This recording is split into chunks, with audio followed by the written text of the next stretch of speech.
J Moore, the very best reviews. Tell them none can contest, we gon' What's good, everybody? Welcome to the show. Appreciate everybody for coming through. Appreciate you.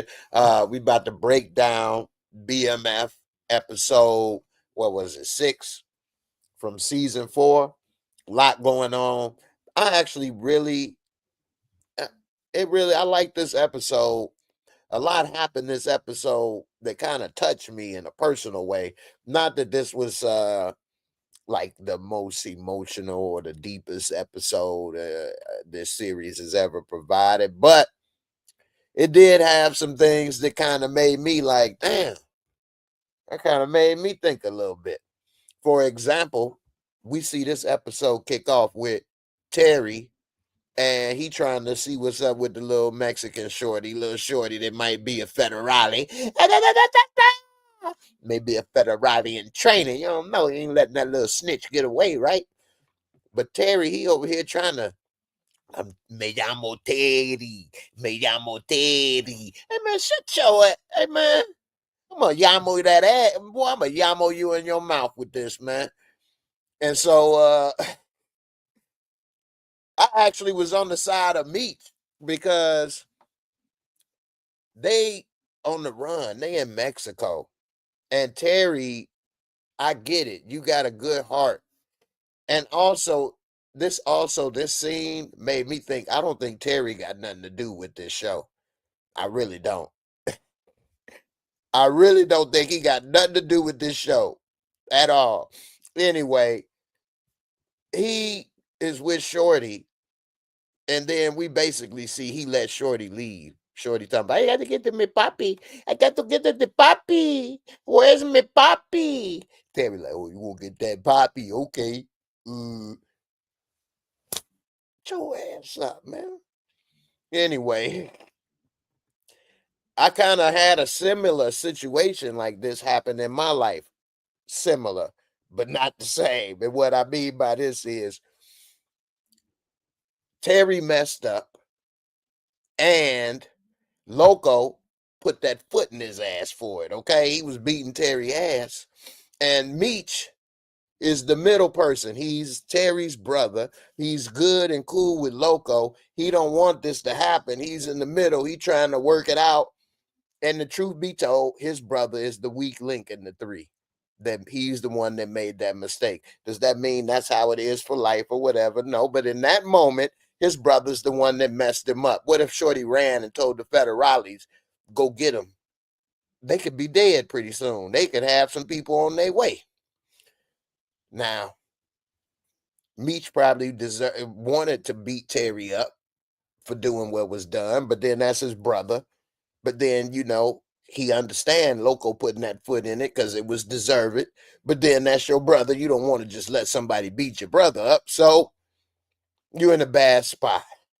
What happened to me, like I said, similar, but not even close to the same. When I was younger, I say I was probably, I don't even know how old I was, maybe 18. I think around 18, maybe 19. I wasn't 21. But I think I was out of high school pretty much. I'm pretty sure. Anyway, it's me. And at this time, my car, I used to drive a 1995 Chevy Cavalier. Now, this was in the 90s, so it wasn't that old yet. Anyway, it was a 2-door. I'm driving. I got my best friend, Sean, at the time in the front, and he's in the passenger. My nephew, who was trying to hang up a little, he 2 years younger than me or 3 years younger than me, trying to hang with us, said he drinks, said he smoked, do all these things. We got some girls in the car. I think it was 2 girls in the back seat. That show how young we were. You got 5 people in a 2-door Cavalier. Barely got enough room for one person. Anyway, I don't know. We was drinking on the road somewhere, been out or whatever. My nephew ends up throwing up on everybody in the back seat. Get on my friend, get on the girls, get a little bit on my shoulder. I pull over on the side because everybody want to get out. And then once we get out on the side of the road, my best friend want to kick my nephew ass for throwing up on him. And he kicked him in the ass a couple times. He didn't punch him in the face and beat him up and do all of that, but he did kick him in the ass a few times. My nephew drunk, falling around. I ain't gonna let my friend kick his ass and beat him up on the side of the road. But at the same time, you did just throw up on everybody. You do need a foot in the ass a little bit. You do need a little correction so that you remember, don't do this again to nobody. Anyway, it's a bad situation because at one point you want the correction, but at the other point you don't want the overcorrection. Nah, it wasn't no life and death meet situation. Anyway, that's why I said similar, but not the same. Made me think. I said, damn, man, that's just like when my nephew threw up on everybody. Get him, loco. We get to some of these comments, man. This damn episode made me think of a lot of stuff. It made me laugh a little bit too. But yeah, man. Hotspot Network, you say loco kicked that chest in. Facts. Terry was getting whooped. If it wasn't for me, she might not have made it. Encouraging Warrior, how you doing, my sister? From another mister. What's good with you, Stephen Harris? What's up with you? Rashonda, how you doing, mama? Hope everything all good with you. Steve, you say you get this an 8. I ain't think about what I would rate it yet, but I think it was better than the Shy last episode. I definitely think it was better than the Shy last episode. One thing I didn't like is that Purdy survived. Really? I could have swore that girl got blasted in some nether regions or something in the chest. It was in the side. She ain't but 100 pounds. Ain't no, I don't know. I thought she wasn't gonna make it. So to see her make it, I was definitely surprised about that one. Encouraging Warrior, you give it a solid 8 ball. No chaser. All right. It seemed like that's what everybody seemed to think. Hotspot, you say loco, yeah, he kicked that chest in. That definitely was needed. Antoine, Queens Nation in the building. What's good with you, fam? Stephen Harris, you say when Terry questioned Nicole about Worm being the father, Lucille said, who and what is a worm? Lucille, oh my goodness, she get on my nerves, man. I do not like her. And how she did to Charles, got this man. And that's another thing, man. I really related to what Charles was going through, man. Because I thought, and the difference is like I kind of didn't get it in a way. I do, but I don't. And here's the thing: like I went through exactly how he feeling. I still feel that way sometimes. Being injured, not after being able to live the way you once lived, provide or do things how you once used to be able to. It makes you feel less than if you a person that used to do things and had value in yourself and doing things. You ain't no dude that laid on women couch. You ain't no homosexual. This would bother you. And so it bothers me still to this day. Anyway, when he was feeling because of, hey man, you'd be surprised if something happened to you, how fast people scatter or things come crashing down. And so when he was sitting there, Lucille already been treating him like dirt because he cheated on her once and what? Because he ain't never made a lot of money. I mean, she got some nerve. You make $4 at Wendy's. Shut up. Why you always coming at Charles like he just the worst? What about you? Anyway, she had Charles feeling like he ain't want to live no more. He worthless. He's only a burden. He's holding people back. And people can make you feel that way when you get injured or compromised. And that's really messed up. That's the worst part. Like, I've heard the phrase add an insult to injury before I was injured, but that's, in my opinion, the definition, the meaning. Like a person could be injured and going through stuff, and people don't understand. They make you got to keep repeating stuff all the damn time, or explaining this, or begging, or asking, or doing this, or feeling this way. It is worse than any injury. It is. It's worse, and it's harder to recover from. He could recover from his hand in a couple months. and move on. But if he realizes and he feels that all he is a paycheck, or all he is a burden, or he's in the way, or he ain't worth nothing, that's a lot harder to recover from than injury. Definitely kicking somebody when they down, you know, encouraging war. You say you mean $8, Jay. Lucille was the shift leader. She's so dumb, man. Lucille is so dumb, man. This is what I was talking about on the last episode of The Shy. I think people don't have enough information in life to understand what is really happening. So I do believe in God. I try to conduct myself as a person with morals and things I believe in. I won't lie to you to take money from you. I won't try to scam you. I'd rather go without. I would.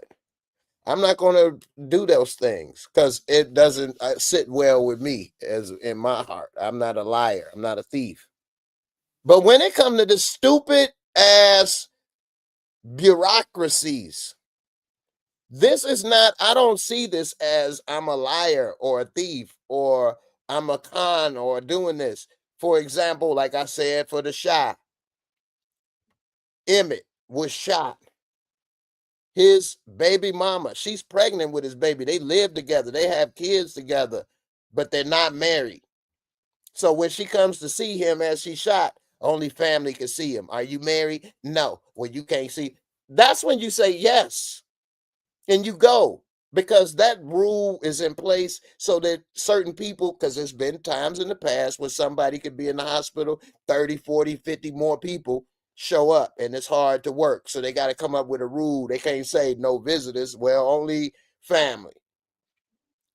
But that's what that's for. It's not for that. Lucille, dumbass, struggling. She need food stamps. Charles can't do this and that. But she gonna put on the application he still lived there and he her. Why?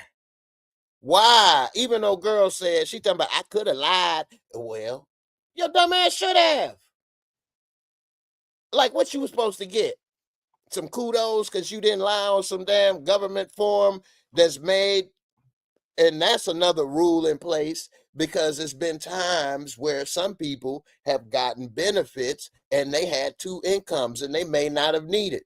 Now, is that the majority of cases? No.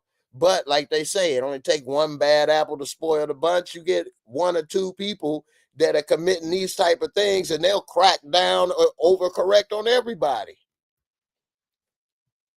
She should have damn sure said that man don't live with her. She should have said she by herself with the kids. She could have said Meech and Terry still live with her and she taking care of him before she'd have said he stay there. I mean, I think people need to get it together, man. Straight up, Stephen Harris, Lucille character is trash. I won't say her character is trash, but she is definitely confused, which made me think about my son in a sense. Man, the human mind is wow. The human mind is something else, man. It really is. And it's a person mind can be made up to something. And how you gonna tell them that what you saying is right? How you gonna say it's just, man, when you're messing with the human brain and the mind, one of the things I've always liked and wanted to be interested in, if I could do things over again in my life, I always like psychology. I might be a psychiatrist or a psychologist or something. Because the way and the reasoning why people do what they do is something interesting to me. I could do that as a career for free. Some things you do for free, but if you could make money, that's even better. I always interested in that. And it's just that, man, people get into cults and beliefs and things, and wow, man, that's a whole side thing. But the mind is something else, man. It's something else, man. Straight up. It's hard to deal with people in the mind. Just for example, Here's a good example in this episode that made me think again. This is a really unique episode to me. I haven't had an episode on TV made so many different points with me to think about differently. For example, we saw Don Ginkgo, I forget his other name, Meech Boy, he got arrested. And you saw they stole my joke. You saw he called Bryant Milk Dud. Oh, Milk Dud, Waterhead. Like, man, they stole my material. Bite.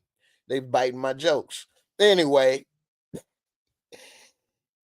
they bring in his father to come and talk to him, basically trying to convince him to snitch on Meech. And it made me think about the mentality of the mind. For one, I don't know, man. I must be different, or is this movies? Y'all let me know in the comment. But I love my mother and father, one more than the other. Anyway, they never, I never had a hold. My parents never had a hold on me where they could say stuff and I just followed. I mean, as a kid, what, I'm gonna get a whooping? But I'm saying, like, even teenage years, like, especially once I started driving, I listen and do this and that, but that couldn't be like they can tell me to snitch or they can make me do this or that or da da da da da. I just couldn't do that. I don't get it. He's like, but that's your dad or that's your mom, and I love them. It could be this or that, but I don't know. And so his dad trying to get him to snitch, he made some good points. You don't want to spend the rest of your life in there. You could have a family, kids, which also I don't know about the value of that. Just like Brian tried to say, you gonna be the last of your line in here. You ain't gonna have no kids. Man, how many people are living the legacy that their great great grandparents set forth for them or whatever? I just think that, man, kids, people grow up and do what the hell they want to do. The value I thought about it, kids and things.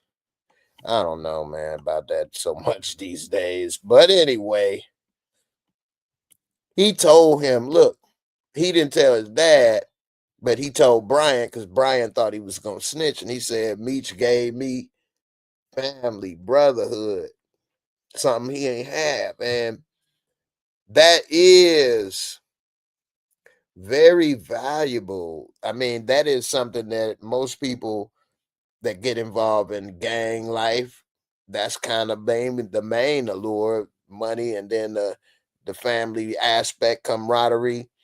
But it just kind of made me think, like, wow, I wonder how many people in my life I would have that wouldn't have snitched on me or something in that situation. One of the things I realized is that some of the things that I would do, others wouldn't. It made me think about this one job that I worked, and I had a good friend that worked there. It was setting up businesses to take credit card services and things. And it was cool and all. And I look back on this sometime and wonder why I did this or would I do it again or whatever. But I don't know. Maybe I was tired of working there. Maybe I really did believe this. But I had a good friend that I met that was working there. We chilled, whatever the case. Not that we was best of buds at each other's house all the time or nothing. But anyway, he ended up getting fired from there because he had wrote on the application that he didn't have a felony. Turned out he did. Well, like a week later, I quit from working there. It just didn't feel the same. I didn't like working there no more. And I ain't going to say I quit for him. And I ain't going to say I quit because he wasn't there, because I was working there before him. It wasn't like I needed to work there, whatever. I just didn't feel right. I don't know. It just felt shady. I quit. I figured I'd just do something else. And I remember talking to him. He like, man, I can't believe you quit. Like, yeah, man, they was kind of shady. They did you crazy, whatever, man. Screw them. I'd do something else. He's like, man, I wouldn't have quit if they'd have fired you. I'm like, damn.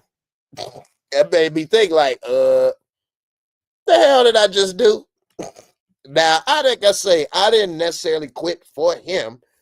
We was cool. We wasn't that best of friends, you know what I mean? But I didn't like the vibes and the things there and this and that. And at the time in my 20s, I find something else. I do something else, man. I ain't got to sit here and be, doing this or that. So that kind of made me think, like, damn, I wonder how many people would have sold me out. Dude was a real one. He was a real one. I gave him his props for that. Oh man, this right here, this takes the cake. I forgot about this, but I'm gonna get to it. And Malik, you put in this comment, but B-Mickie, I thought he was actually trying to do right. He's horrible. He's a snake and a half. He had two snakes. Malik, you say I see why B-Mickie did what he did. Y'all must have forgot. Not only was this man loyal to Meech and them, he killed the woman he loved and they tossed him to the side for a misunderstanding. When you put it like that, I guess he ain't that big of a snake. But they did just save your baby, help you. They are putting money in your pocket still. I mean, it's hard for me to do something to somebody though and not show my cards. I'm a I'm just too I'm just not Machiavellian enough. I can't smile in your face but have this plan to bring you down. I'm just gonna let you know, screw you, and then I'm coming. I can't do that, man. It make me feel like I'm the trash. I'd rather let you know you was the trash one, and that's why I'm coming for you. It ain't no sneak. Because if I sneak, then I'm gonna be just as dirty as you. But I get it. He outnumbered. Ain't like he could take him down. And his girl told him, let's chill. We've been blessed. I know she don't want him to go and take down somebody for some other broad. Well, yeah, you need to go ahead and get revenge for her. Because if she be alive, I wouldn't be here with you. Stephen Harris, you say Lamar is coming for B-Mickie. Nicole is getting on my nerves with her attitude. She going to get a hardcore dose of really reality. Meech and Terry need to get their act together because it's dangerous on all said. Yeah, Nicole. Part of the problem with Nicole is she's still living at home. You want to live and be grown, you got to live and be grown then. You can't be talking about what you gonna do and not do, but then you living at your mom. You ain't even paying your own bills. So how you gonna say what you gonna do, not do? You can't even do it without permission right now. So I think that's a big problem for her. CR22, you say misunderstanding, you mean communicating with the police. Yeah, I forgot about that too. So in a way, B-Mickie brought them problems on himself. For one, he shouldn't even been messing with old girl. They didn't even want him messing with her, and they supposed to be handling business. So first of all, he don't listen. So you ain't listen. You mess with old girl. You got in all these problems. We told you to clean it up. Now you want to come back for us, and you was messing with the cops. If anything, he should be dead. And he's got the nerve to be wanting revenge, dude. They done let you live and saved your baby. If anything, he need to reevaluate his thoughts. Courage and Warrior, you say, I understand Mickey feeling betrayed, but what grown-ass man get infiltrated by the cops to be a snitch and not tell Meech right after?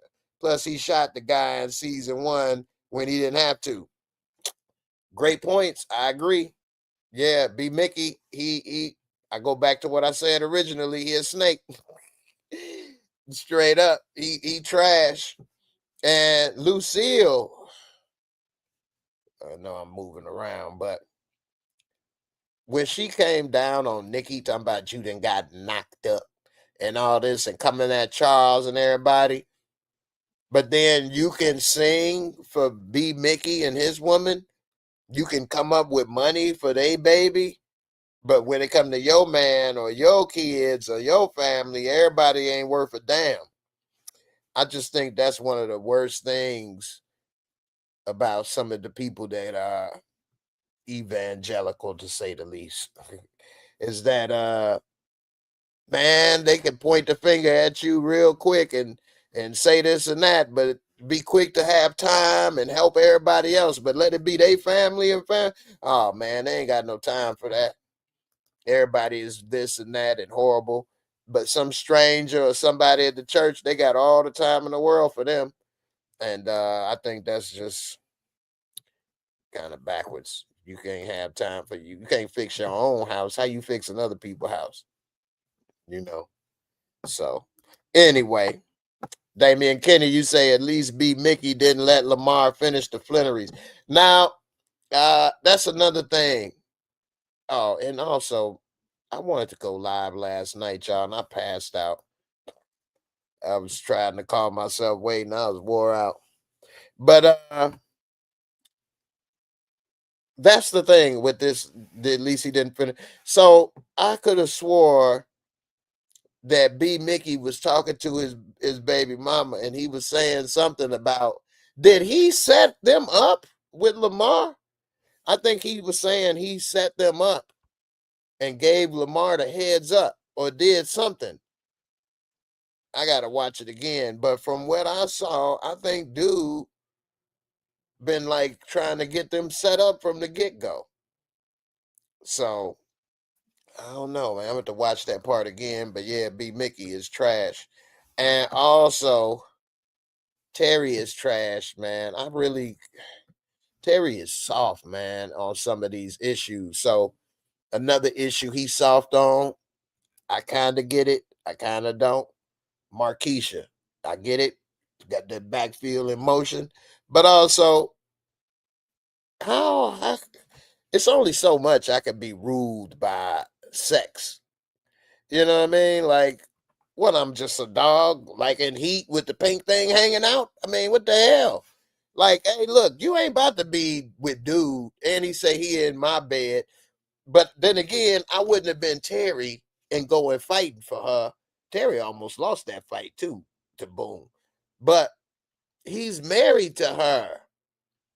And you gonna go and fight, and just like they always do, she gonna come run to the defense of Boone. Boone, Terry, what you doing? Like, what? Oh my God. We know this didn't happen, but this is the type of thing that could happen, messing with somebody else, woman or man, you trying to live your life, and then of all the things, they come back and take you out. We know that didn't happen because Terry's still alive to this day, but boy, Boone already tried to get them taken out once before. Man, he crazy, man. He crazy. Damian Kenny, you say B-Mickie lost too much. His mom, his woman, and baby, he wants the Flannerys to suffer. If they're destroyed, how can they suffer? I get it. I never understood that type of thinking though. Like, unless those people are directly responsible. And even that, some people say, I ain't been in these situations, thank God, but you trying to get revenge, and once you do, they normally don't feel no better. So who knows? I'm sure it's probably hard to get that message conveyed in the moment, though. Speaking of some more drama in the moment that actually touched home, I just heard a bunch of noise outside. Thought they were coming. Um, the Moorish Americans, Moorish Science Temple. That's real.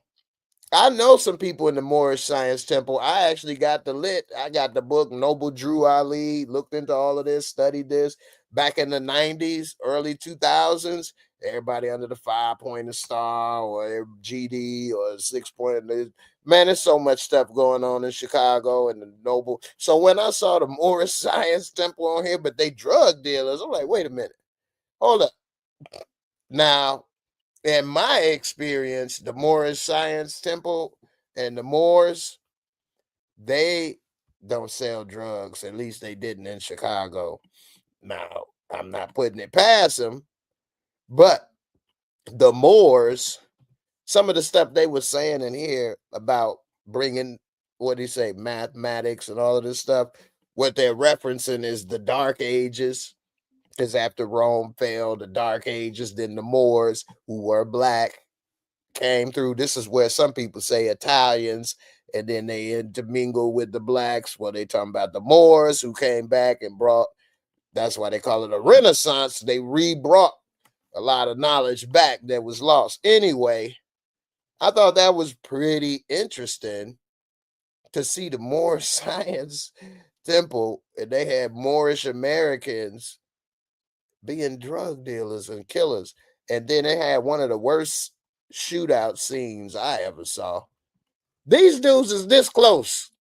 This they literally on the porch, and they right there, this cheap ass pickup truck. This before they even had extended cabs. And they shooting at each other, and only 2 people got hit. All of them should have been gone. They all should have got popped as close as they was. They can't shoot worth a damn. What was they shooting over each other's head? The one dude got shot. He wearing a bulletproof vest.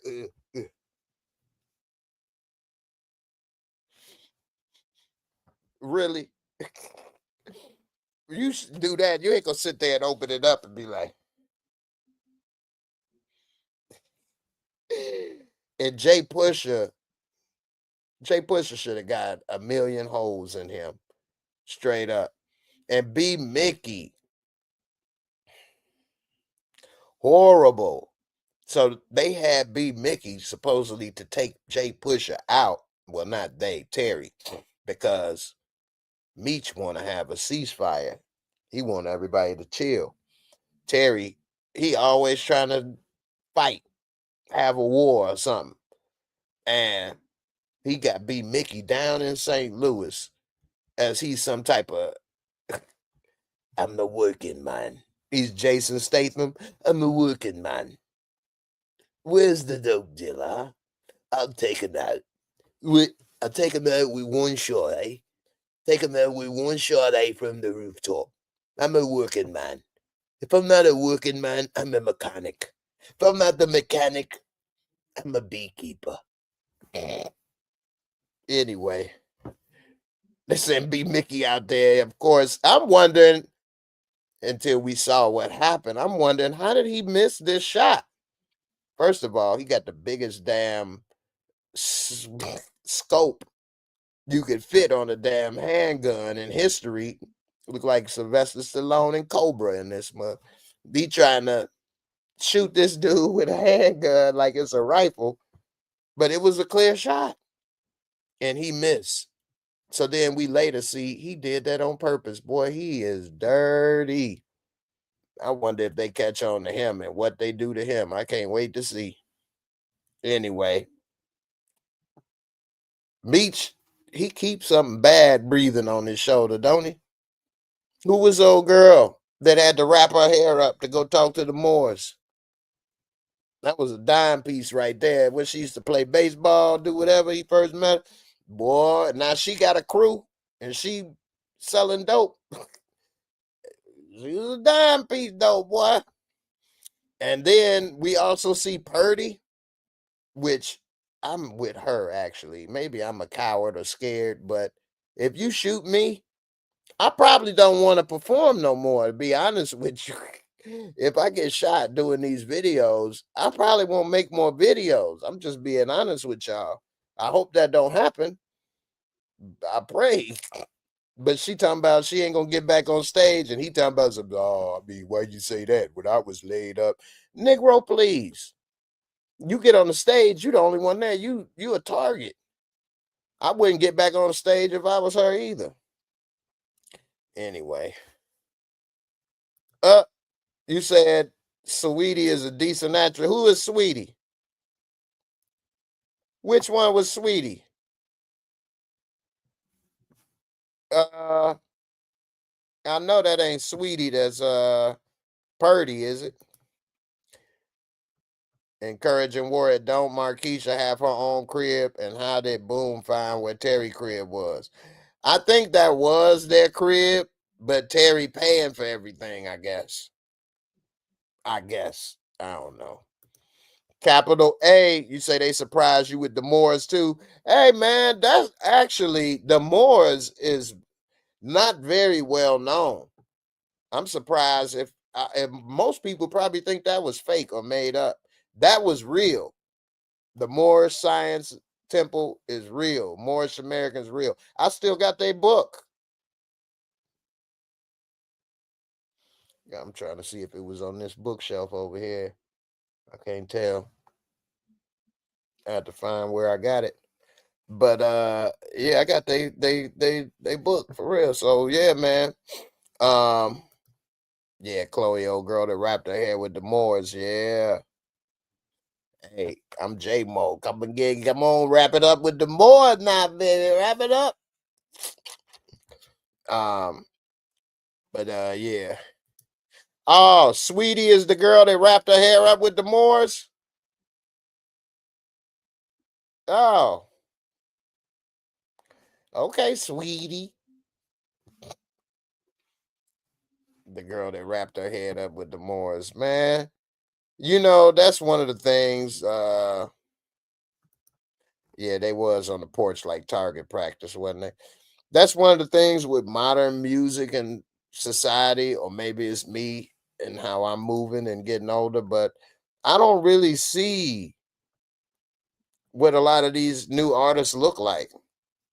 I'll hear some of the music in my car, but I don't go and look for their videos on YouTube or something. So I don't be knowing what half of these people look like. Anyway, I know what Sweetie look like. Anyway, Hotspot Network. You say when Lamar was in rehab, they said he had a visitor but didn't show who it was. It was B-Mickie, and Lamar probably gonna try to take out B-Mickie for shooting him. Yeah, you know what? That makes sense. So if what he was saying is that he tipped off Lamar so that he can get Meech and Terry, and then when Lamar went to go get him, that's why he popped Lamar to basically get some type of credit back, credibility with Meech and Terry. Hey, I saved you. But he the one that set it up from the get-go. And if Lamar find out, hey man, you set me up. Yeah, he in trouble. Definitely. And he deserved it for being a snake. Jay Pusher a snake too, though. Speaking of Jay Pusher, but one thing that I didn't get is that Meech went by himself to confront Jay Pusher and his boy and tell him, I ain't messing with y'all no more. And I'm messing with these other folks that y'all don't mess with. In my experience, Meech might not have walked out of there alive. At least he would have had a couple knots in his head at the very least. So for him to come and say that and then just walk out, I was like, really? Okay, I guess. I wouldn't have thought that would have worked that smooth, but I guess it did for him. That little short dude that was supposed to be helping Terry, but working with Pusher or whatever. Yeah, he was a snake. He told Terry though Meech was right about your ass because Terry and Meech. I guess it is hard to run an organization if you got two people and they ain't on the same page, and that's basically what was happening. And Meech had to come and confront Terry and let him know you don't run BMF, I run BMF, and it shows why they probably fell apart. I think this episode was a good one in showing that because they got two different ways of doing things. Terry want to rule by force. Even in the beginning of this episode, it showed the picture. I think Meech said he ran things with love and fear. But truth be told, it's more of a love with Meech and Terry more force, always trying to fight, always trying to get somebody taken out, all of this stuff. Meech always trying to politic, bring people together, squash the beef. They have two different styles, and they ain't gonna, you can't, it's not gonna work. A divided house is gonna fall. They both have different ways of doing things. They both think they're in control. It's going to lead to a lot of problems and confusion. And I think after watching this episode, it made me think something else. It made me think Terry really is to blame for them getting caught up. Now, I did do a video about this before, and it's about what happened with them. And I asked at the end, who's more to blame? Because Meech was flashy, putting up the billboards, getting attention, but they couldn't really get him on anything. But Terry talked on the phone complaining about Meech, saying stuff all the time. And that's how they really brought down BMF. Had Terry not been on the phone, they probably wouldn't have at least they wouldn't have brought him down the way they did. Now, you could say if Meech wasn't flashy, maybe Terry wouldn't have been complaining. There you have it. But if he wouldn't have been complaining or saying this, I don't know, man. I think Terry to blame, man. I do. Yeah, the flashiness is a problem when you got illegal funds, but they couldn't prove nothing. Terry laid out everything on the phone. Too much to follow, too much to prove, too much. And that's like showing in this episode, they showed Big Lip Bryant ended up getting that picture, and it showed Meech in the drop top Benz.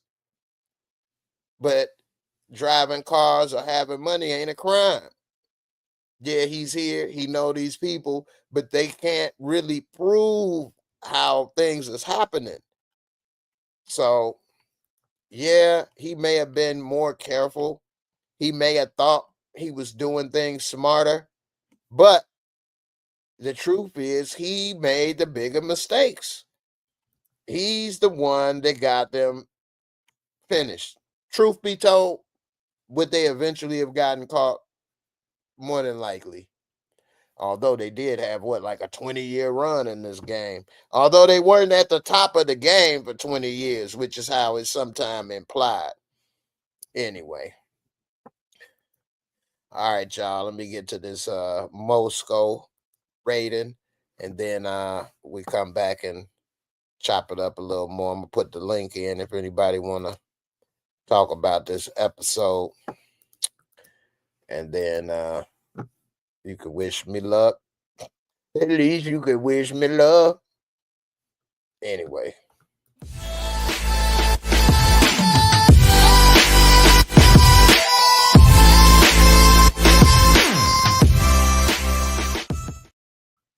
All right, the MOSCORE, my rating system, be non-biased, real simple, 4 categories, 25 points each. The first one, visual cinematography. They make every episode look aged for the time period, which is cool. I like it.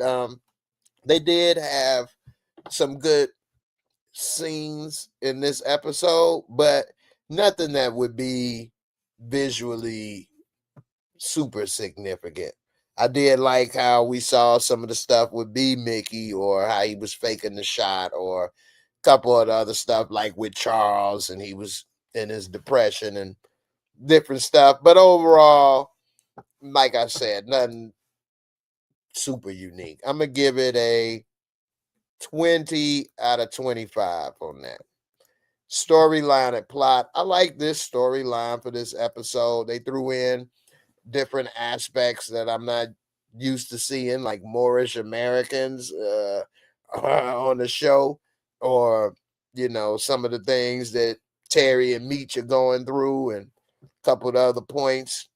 So overall, I like what's going on with Nikki and how that's played out and different things, because it just shows in a way how society is kind of changed, because in the 80s it was still looked down upon, in the early 90s, to have a kid and you're just a teenager, whereas now I don't think nobody think nothing of it, which damn. Anyway, I'm gonna give this storyline for this episode. I'll give it a 22. And let's see, special effect, makeup, costumes. Not a lot of special effects. They did show a little midget dude get shot. Then Jay Pusher pissed on him. I mean, that had to have been a special effect because if you squirted that whiz on me for real, this both of our last acting job. Anyway, dude got popped and pissed on. Um, they had some other stuff, but overall, not a lot of special effects. I'm gonna give it a 21 out of 25. And last but not least, entertaining fun factor, which is always the most important. Did you enjoy it? You get entertainment and fun. I'm gonna give it a 22 out of 25. It was a good episode, very entertaining. I'm not sure if it was probably the most entertaining or whatever the case, but I'm gonna give it a 22, which bring it to a 85 on the MOSCORE, which is an 8.5. There we go. And I think that's about right. It was pretty good. If some people think it was a 9, some people think it was an 8. I can see that for each, case. I think an 8.5 is about right. It had, and also some of this was more personal to me, bringing back memories, thoughts, things. So I thought, somebody was thinking of some ideas when they was writing over here. How many people think of the Moorish Americans and put them in a TV show? I never thought of that. Not that I'm a big writer, but hey, I thought they put in some work. They thought of some stuff. Meech and Terry, I thought they was gonna get into a fight in the kitchen. Um, but they kind of handled it a little better. I guess they already know how that's gonna play out. So, but it was interesting to see. I got my girl Encouraging Warrior. What's good? How you doing? Bah, bah, bah, bah, bah. Hey, What's up, Jay? hey, what's up? What's up? How you doing? I'm good. I'm good. I'm sitting over here looking at everybody's comments, So, and they hitting it right on the head. what's that? B-Mickie got to go. That is He true. got to go. You think he justified in what he doing since he had to take old girl out and all the stuff he been through, or is that something he brought on himself? Something he brought on himself. Like, look, I'm a Virgo. You know how we are. Right. Okay. First of all, you should have never did. If you would have followed through with the plans that Meech told you to do in season 1, but you went ahead and took it to the next level, killed the man, dumped him in the water, then you still kept the gun. That's how Brian got you caught up in the first daggone place. But then you want to blame Meech and you want to blame everybody else but yourself. Where's the accountability, Meech? I True. mean, Big Mickey. Hey, hey, that's true. That's how I feel. I'm with you. I'm there with you. Yeah, even with all of that, if he would have just got rid of the dang on gun at least. And then on top of that, let me tell you how. Like, I believe that gun was cursed because after when Brian took the gun, he started having problems. Hmm. Yeah, I guess they say some objects can be cursed. That could be like that Annabelle doll. The Annabelle gun. This I'm gun telling you, actually like that kills. whole season was about Brian trying to conceal that gun. And then what took the cake was when he went back to try to get the gun to try to turn it in or whatever, it was gone. So come on, it was already a wrap. Like, why would you have a gun in the house and you got a child living with you? That's true. Especially a child that's very sensitive and getting bullied and all of the stuff. Mm-hmm. And then Bryant, he just as bad as B-Mickie, because Bryant want to blame Meech and them for that too, and that's his fault. What's wrong with these people trying to blame Meech and Terry for what they did or didn't do? Tripping. Yeah, and then you got crazy Lamar. He want to sit there and be blaming Meech and everybody else for his lack of being a decent person. I mean, like, I don't know. Look, man, like Lamar, he should have got the message. Like, that girl don't want nothing to do with you. The only reason why she was messing with you because you kept giving her money, buying her gifts, and all that. Yeah. Then he killed her. So, and then what's up with his daughter? We ain't seen nothing about what happened to her. Yeah, right. It's like she done went missing. For real. I hope she with some family far and away from his ass. Anyway, what you think about Terry letting the little Mexican boy go? You think Terry being soft, he was doing the right thing? What you think?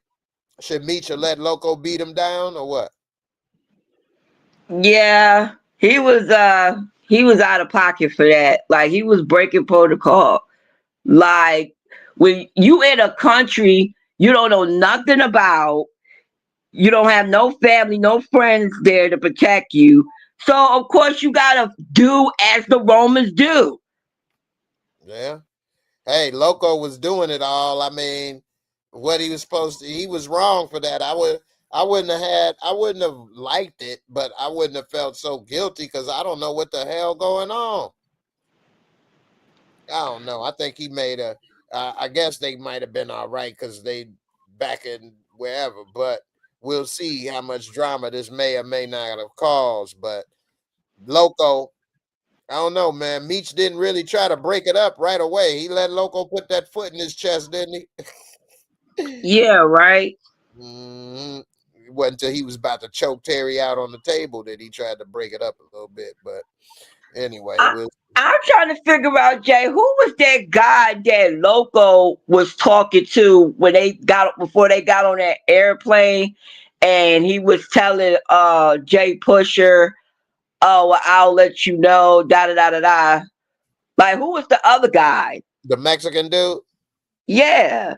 he been there with Loco from the beginning, but he don't be there all the time. But in the very first time they meet, I think he could talk English better than Loco. Maybe that's what it is. I guess. So And is he he supposed worked to for be a Loco. boss or something?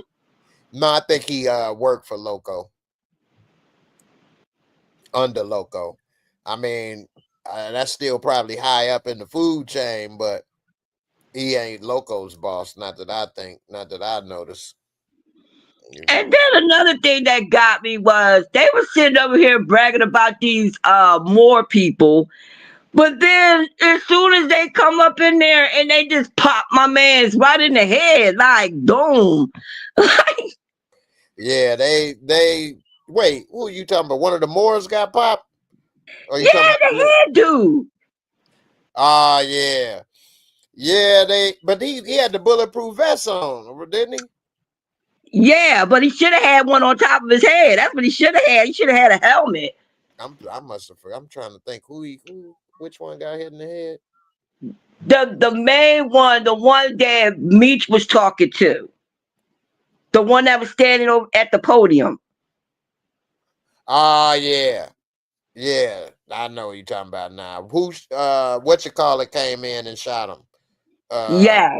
yeah, yeah, yeah. That was kind of interesting. One thing about these shows, all of the power and the BMF, all that stuff, is they bring in people and take them out real quick, don't they?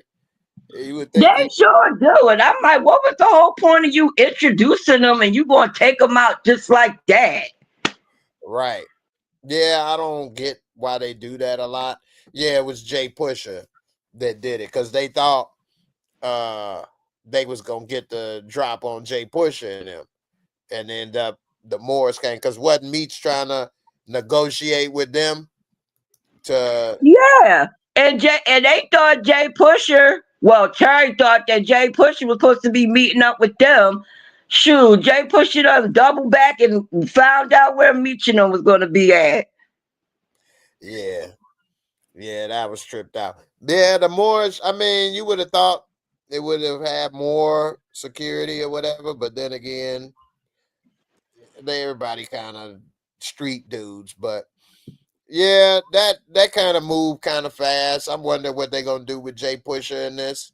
How they gonna try to play it all out. I mean, I'm pretty sure Meech gonna want to get some revenge or something, but it is kind of interesting what they got with Jay Pusher to turn him into the bad guy, and they got to deal with B-Mickie at the same time. So, but they don't even know B-Mickie coming for him. They got a lot going on.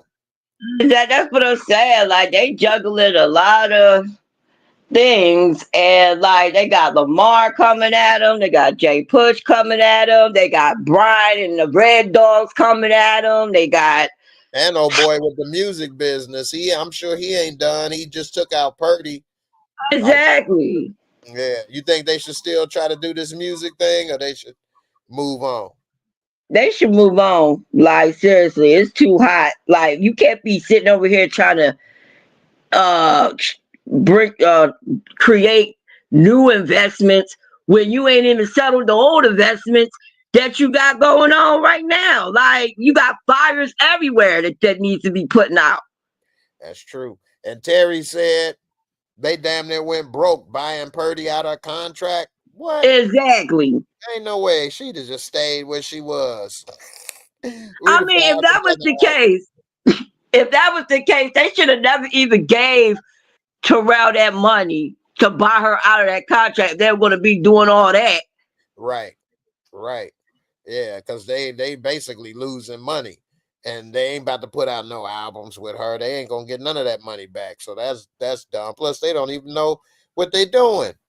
I'm starting to see why they never had no artists come out. Uh, Exactly. The only one that I know of was Jeezy. he knew them and was associated, but they didn't actually put him out. It was somebody else, Blue something. I can't I remember. heard that Diddy was trying to sign him first. Maybe, I don't know. Diddy was around during them times. I mean, one of Diddy's bodyguards was killed in the shootout. Wolf, he got killed in the shootout with BMF in Atlanta. Oh. Yeah, so I did a video. Let me see what that is. But yeah, that video, I kind of talk about it a little more. But uh yeah, he was there. And Wolf was part of the case when the J-Lo Diddy thing. He was their Mm-hmm. security guard there. And he had something to do with that to a certain extent. I don't know how deep or whatever. But yeah, they had a lot going on with that. Hold on, let me see. I got this. I'm gonna put the link in this comments if anybody want to check it out. But let me show you this BMF. But yeah, man, Diddy and them was around and living. That just showed Diddy been around for a minute, man. He been 30. Yeah, I mean, he been in like 30 plus years. Mm-hmm. That's Yeah, that's a long time. it sure is. It sure Well, is. the next time I want to talk about is what the heck is going on with Nicole. Yeah. Well, she thinks she is a grown woman now. She's smelling herself. This to be a bit Mm-hmm. here. If anybody wanted to know, I put the link in the comments, but this the BMF video.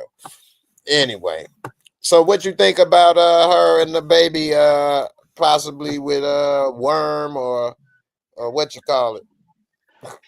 First of all, she is so freaking dumb. Like, first of all, why would you want to be sitting over there talking about a topic that sensitive? And of all places, you in front of mad people. Your people's there. Your mom, of course, is looking at you. You know what I'm saying? And you got this boy putting his hand on your belly. Like that's a dead giveaway. I swear, man. I want to just go upside her head, yo. What that say? That's the problem with young folks. You can't tell them nothing. They know too Yo, much. Steve, what's up, man? What you think about yo, this because episode? I mean, that was so I give it an A. I mean, either much Lucille is dumb though, because I'm talking about you either much going through your finances though with your husband and you know and you living with him and dude, and now she dealing with down payment on the house. And then you know Charles though, you already know he's stuck in his feelings though, and he having a breakdown because you know Charles don't even much want to live no more in that thing. I mean, it was just a sad episode with Charles because you know he gonna make it to the end of the season, and then talking about he don't want to live no more. He can't do it no more. Talking about I lost everything, and Lucille tells him talking about you need to stop talking to her like that. And then Terry, the much Nicole told him, you know, though when I have a baby, talking about you know that you gonna need it. And then Terry gets on his Terry gets on his knees and told her, where is the gun? What you took from Meech? Yeah. I mean, yeah, but Lucille, she trash. Yeah, I don't like Lucille in the sense Me, of I don't like her. I wasn't never a fan of her.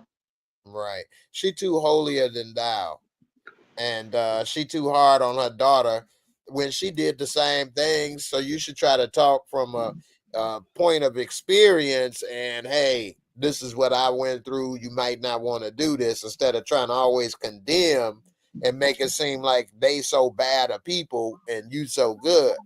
That's what's pushing them away, I think, from Lucille. Dude, and B-Mickie is a snake too, dude. You either much how did you either much miss Jay Push on top of the roof, and then you already know though when B-Mickie find out when Lamar is alive, it's gonna come back and he gonna be shocked because you know Lamar is gonna be coming back for revenge. I hope so. What the crazy part is when Lucille said, "Oh, I've been 25 years tired." So what you mean? You been tired of me since the beginning of our relationship? What? You were just with me just for convenience, basically. Yeah, I'm glad you brought that up. That's another thing that kind of touched me. Yeah, that's messed up, man. I know men get the bad rap of wanting to be with a woman for sex or using a woman, but I think that's at least a little better than being used for somebody and you think they there for you and they not, and then they just getting stuff from you or using you. I don't know. I don't want to say that's all she was doing because Charles ain't got enough to just be used by. I don't think. I think they was in love. Yeah, Look, and Charles man, can't he even was much working for $4, man, at Wendy's, man. Like I'm pretty sure he was making way more than that working at that plant. Right. And they but have how many kids? 3 kids. So you three. don't have 3 kids on accident. Maybe one. It's Man, Lucille settled for him. you Even can though she say could have he got with the settled for doctor. her. Let me back that up. She could have got with the doctor. Cause remember, she was like, "Oh man, I'm regretting. Like I got regrets. Maybe I should have went with him, and my life would have been more different." I don't know Lucille about played that. herself. I Lucille think, played herself.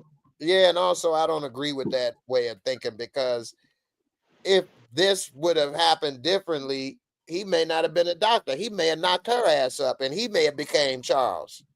You see what I'm Yeah, saying? you know what you. And he never got to go to law school because he too busy with your damn kids.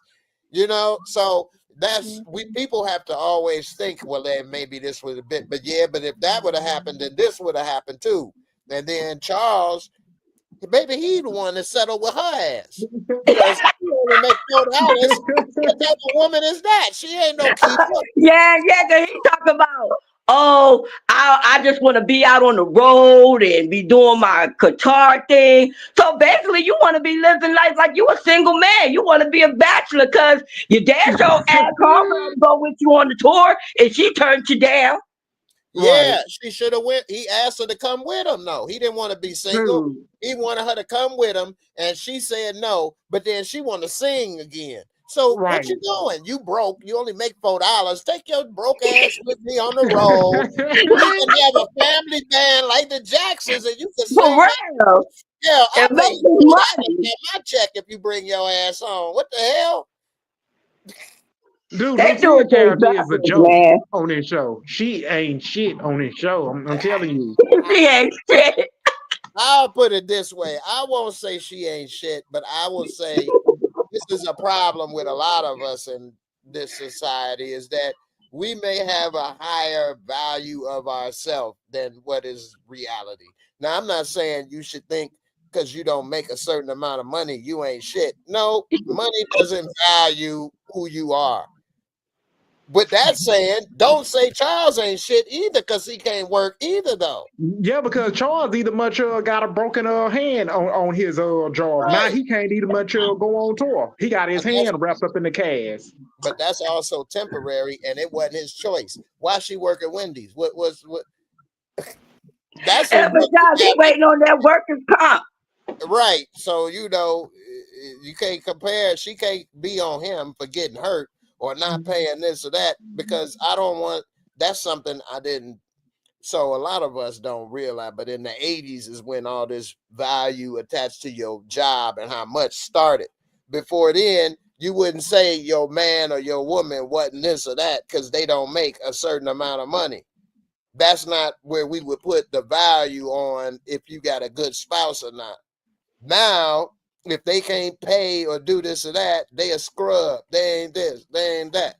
Yeah, she could have got with that doctor. What if he's sleeping with all the nurses, but he pay all the bills? Does that mean he a better man? No. What if he beats her? Does that mean he a better man? But he make more money than Charles. So, but you know what the sad part about that is? You do got some women that are willing to accept that, like AKA Markeisha. well, that goes back to what I was saying Markeisha earlier about the brain, the mind. Boy, people minds. Jerry was be there like Jerry came home and Saul Boone was sitting right there on the couch. He talking about this is your place. Terry said, "Yeah, nigga, this is my place." See, that's the and difference. Terry was fighting Boone, and he almost lost that fight. He did almost. Exactly. With Boone. I need to fight coming out and say, too. stop. Markeisha come out of the room and say, stop. And then she talking about Boone gonna say, you gonna choose this nigga over me? And Terry took Boone and opened the door and told him, nigga, get the fuck out of here. Yeah. Talk about, that's my husband. That's the father of my kids. And this storyline ain't gonna end well. You know this storyline ain't gonna end well with Markeisha and Terry and Boone. Yeah, Terry is wrong in that situation, in my opinion. For one, yeah, you really technically smashing another man's woman. She married to him. She assumed the position when he brought his ass home.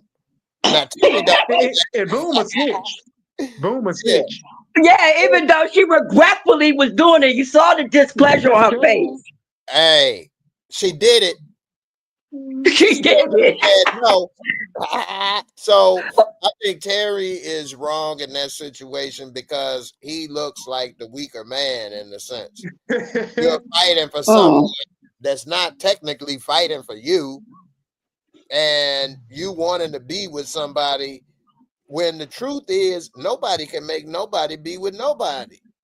So he can beat up Boone all he want. If she gonna keep going and smashing, what's that gonna do? Nothing. Well, wait a minute, Jay, but let's back it up so. Let's back it up so. I remember when Terry was like, no, Markeisha, we gonna keep it professional. I don't want to like get intimate with you. She talking about, no, Terry, you know I love you. I need this. And that's when he should have stuck to his guns and said no. That's hard to resist. Women, y'all can be manipulative. And so you ain't got no self-control, huh? And Terry gonna end up saying to me, "Oh, LaWanda though is the the large bitch who I ever know. That's why I gave my money to her." Yeah, right. I know that hurt her bad. It did, but I thought that was weak of him to say that. I thought that was weak of him to be there, weak of him to say that, weak of him to fight. All of that was weak. If I was him, I wouldn't have cared. I would have hurt her by showing I don't give a shit. I ain't coming up there. I ain't paying. I ain't saying nothing. I ain't answering the phone. I ain't got nothing to say. And then she'd be, "What happened? Hey man, bloop." That's big Virgo energy right there. I remember way back in season 2. I remember way back in season 2. I had laughed at the end when the one showed up. she gonna tell Terry, I see you about your hip with which he had your head between your legs. She said, you bubblegum head, bitch, you. I know you ain't talking all that shit. And Lamonda was taking her earrings off. For real. Hey, but you right about that Virgo energy, because once I go too far, it's over. Ain't no coming back. Ain't no doing this and that. I've already explained, said that. You didn't see it. Too late. Oh well. Show you how you messed up by not even saying, I'm not even going to, I'm not going to do that. I'm not shaking. So that you can say, this nigga be up here fighting for me. No, you ain't saying that.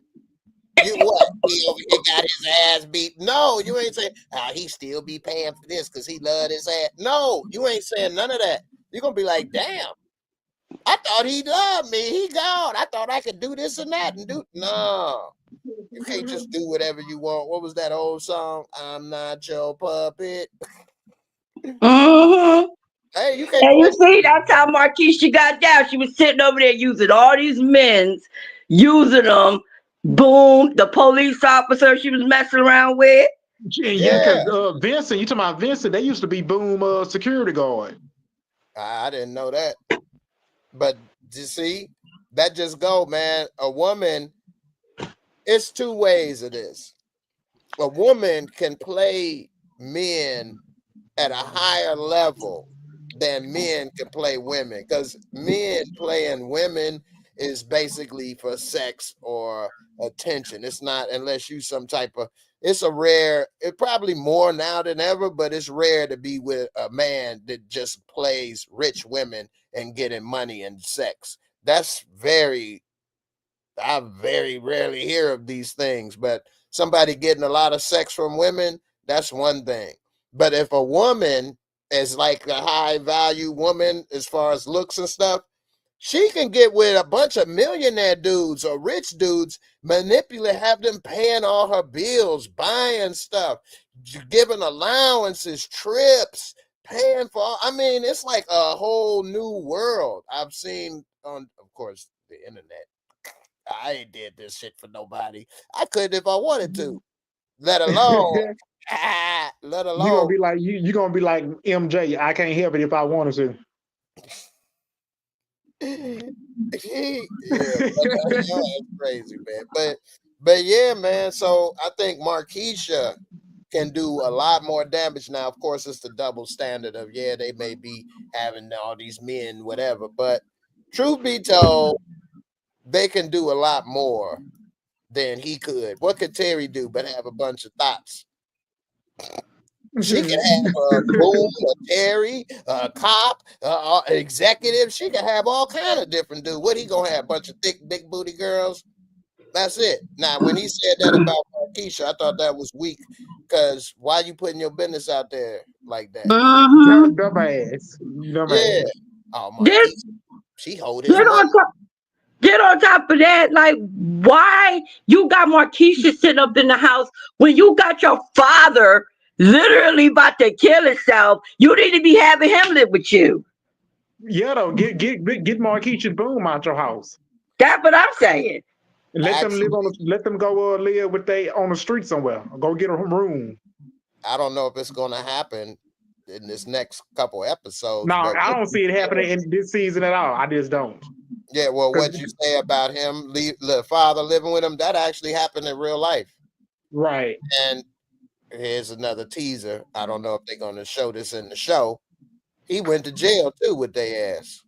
Because he got into business with them in real life.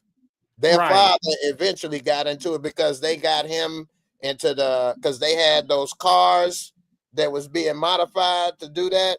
And then they had him with the car business, and then he got caught up with that, with smuggling stuff, and he went to jail too. He didn't go as long as them. I think he did like 10 years though, or something like that. Wow. Yeah, so what happens is, because of all this happening, he ends up and he was in Atlanta. He goes to Atlanta in real life, and he lives with Meech and them. And I didn't do a documentary on him, but I know he got arrested and he was working with them. So, damn. Yeah, I like that comment Capital A made. You got to control that D. Hey, that is true. Now I will say I've always had some good D control. Now I controlled it in this way. It's been times where I may have had offers or things with people that I may not have wanted to be with. And just because they, not to say I've been getting a lot of offers, I'll say one example. I may have said this before. I hope she ain't watching, but when I was in college, I used to have hair.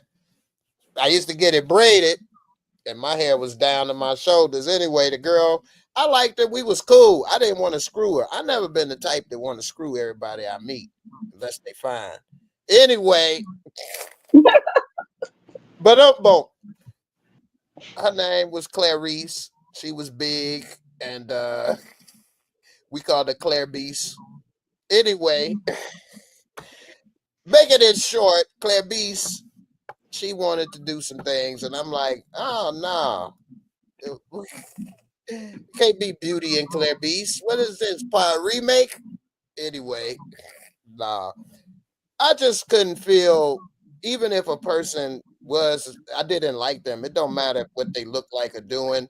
If I didn't like them, I feel like I would be using them because then they'd want to come back and be around. And if you don't like them, why do that to somebody? I'd rather be friends than have somebody become your enemy because you sleeping with them, but you don't like them.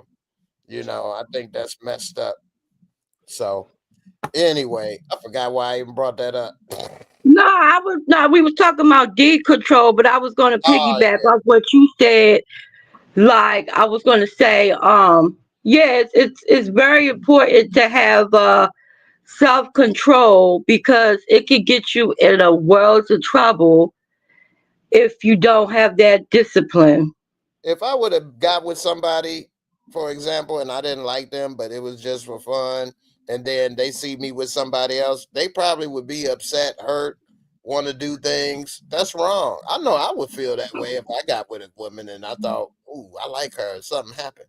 Then next thing you know, I see her with somebody. I'm like, oh damn, what? And then on top of that, like I can't speak for nobody else, but as far as I'm concerned, I have to be like emotionally connected with a dude in order for me to feel sexually attracted to them. Now Mhm. some people they don't have to. They could just meet somebody at the bar and just Right. When I was younger, I might have been able, if I couldn't just meet you at the bar and then do so. We had to have a connection still, but I might have when I was younger. But also, I did use condoms. That's why I was terrified of having kids for the longest. And I actually didn't want to have kids. I didn't even like to date women with kids because, man, baby again. that's a long other story. So, and I didn't have kids and I didn't have my child till I was 25. So I'm like, man, I don't want to be asking you to be taking care of my kid or be a stepmom. I don't want to do all of this stuff and wanted to try to start fresh and things. And I didn't want to be with ladies and have 2 or 3 baby mamas and stuff. That was terrifying. Or have a little drip coming out my little wee wee. I ain't want that either. Mhm. So a lot of things I kind of operated out of fear, I guess. Afraid of this, afraid of that. And I was afraid of those for real. I didn't want no kids, man. And one of the things where like the shy, this last episode or this, where they talking about having a legacy or leaving the kids and stuff. At one point, I did kind of think like that, but now I don't know. I don't think that. Dude, Little Wayne she must be crazy, man. We ain't never gonna get rid of the shy. Boy, I think that legacy should be like made for like people that are like in royalty or like if you're a millionaire, something like that. But I mean, if you're just the average everyday, okay, if you got a couple properties or something like that, okay, or a business, okay, but this is not like no life changing generational wealth type of thing. You get what I'm saying?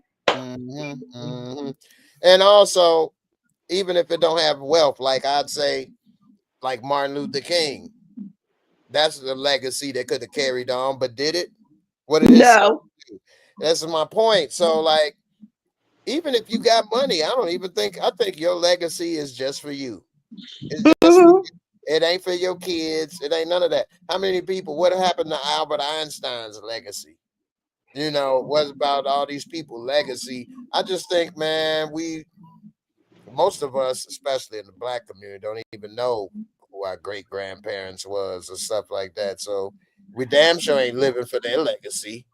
I mean, shouldn't it be about like the good deeds and works that you did while you was on this earth? Like what people's gonna remember you by?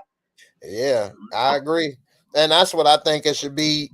It's only your legacy, as in what you did or what I did, and my son or your kids.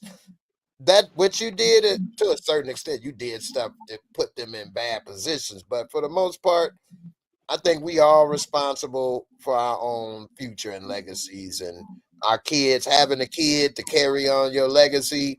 I don't think that's accurate. Hell, how many kids follow in their parents' footsteps nowadays and stuff, you know? Or you leave Hmm. money, they may blow it all. They didn't know how to make it. They didn't earn it. So I don't know.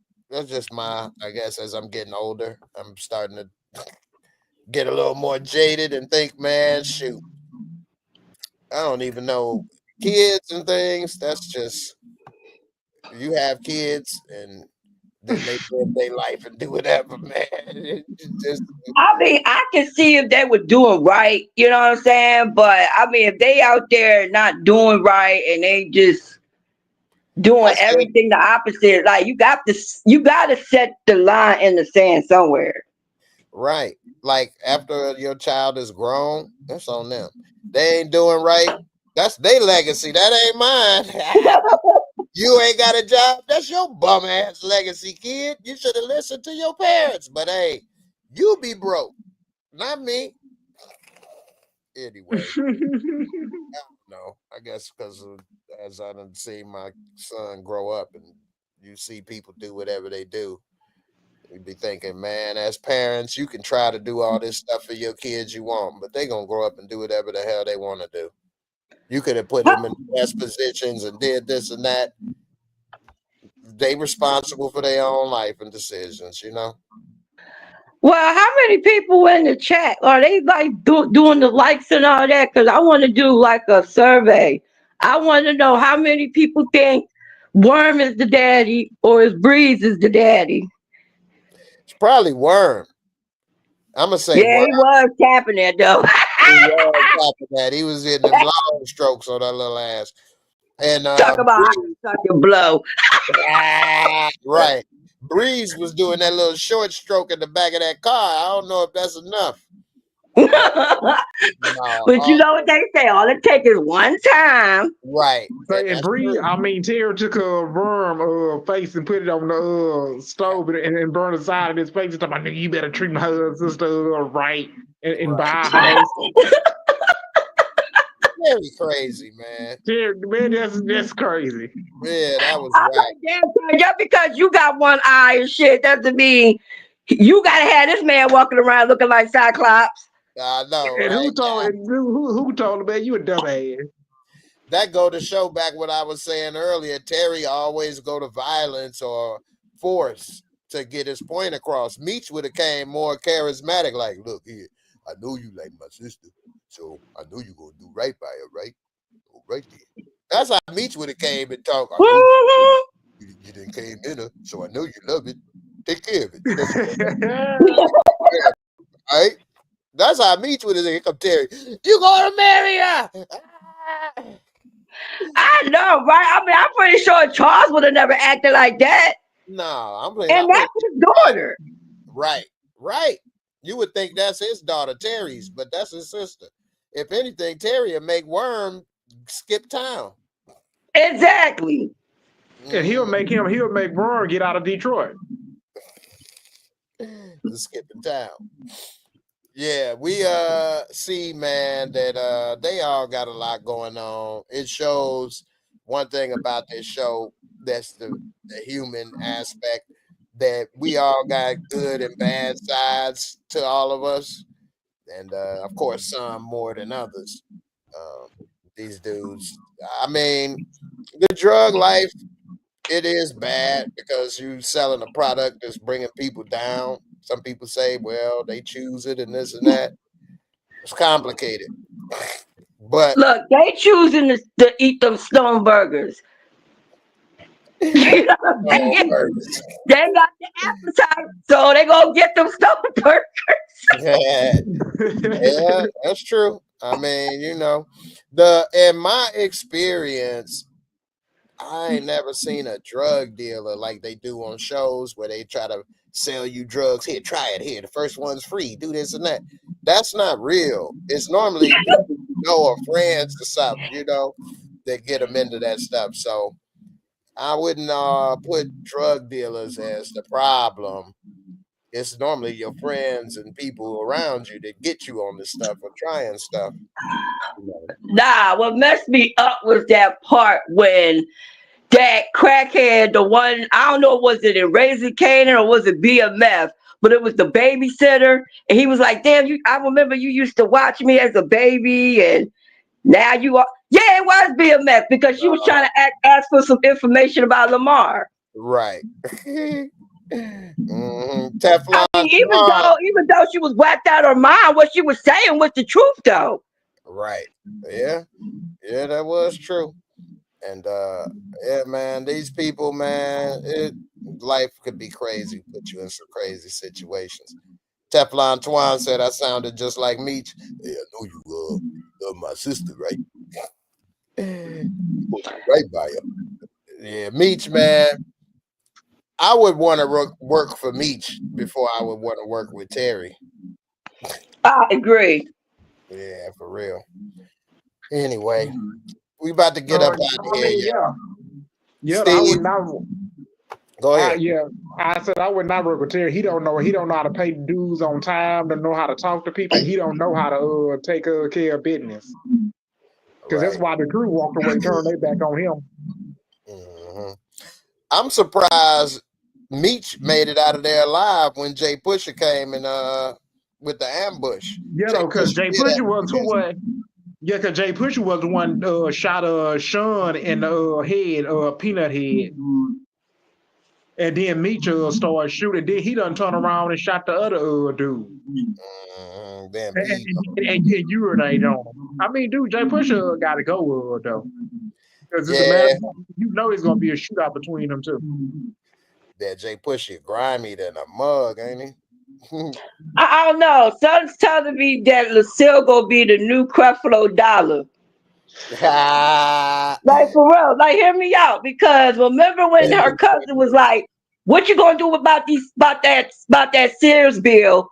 If that's in Nicole's name, and I think that's gonna mess up her Pastor. eligibility.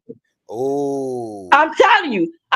Look, I'm a student. I go to college right now, and they look at stuff like that. If you got any kind of, any debts or anything like that, it's going to affect you getting any kind of student loans. dang. No, I didn't know. I didn't know about that, but it makes sense because if you got a bunch of loans, then you probably can't pay back the loan they about to give you, so they probably won't give you one. Mm-hmm. Dang. And that was Sears. I remember during that time period, my sister got a Sears credit card. Rather, I should say my mother's daughter got a This Sears is why you shouldn't get credit cards in your children's name or Yeah. bills, period. Now that's where Lucille really wrong. While she up here trying to get on Nikki and say this and that, you stealing from your daughter, basically. Because you got that in your Mm-hmm. name, you using the money, and then you can't pay it back, and you gonna mess her up and her future up.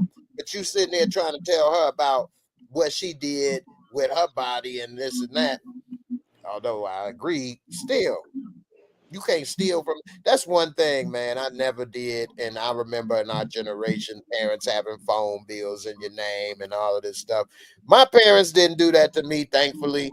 I never did that to my son. I did make him an authorized user on my credit cards. He didn't know that, but shit on my cards. He said, hey, but I made him an authorized user because I got good credit. And if you make your child or somebody authorized user, they get credit for your payments and your credit history.